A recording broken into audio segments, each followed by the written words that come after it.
Přijměte pozvání do míst, kde se Čechy potkávají s Moravou, do českomoravského pohraničí a přitom do středu naší země. Odpočníte si u nás, toulejte se po kopcích, ve skalách, kolem rybníků, potoků i stavení, v místech, kde se narodili a část svého života prožili dva z našich nejvýznamnějších hudebních skladatelů, Bedřich Smetana a Bohuslav Martinů.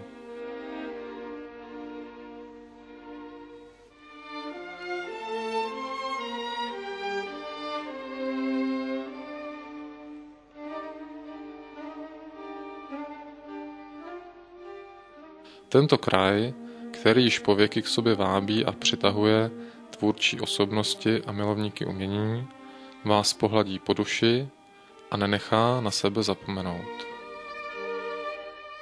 Vaše kroky vás provedou od chráněné krajinné oblasti Žďárských vrchů přes Poličku, královské vinné město s výjimečně zachovalým středověkým opevněním, kolem hradu Svojanov, Bystrým, městečkem dobrých rodáků, k půvabné Litomyšli s unikátně zachovaným renesančním zámkem, či do skalního města Toulovcovy Maštale s nově vybudovanými rozhlednami.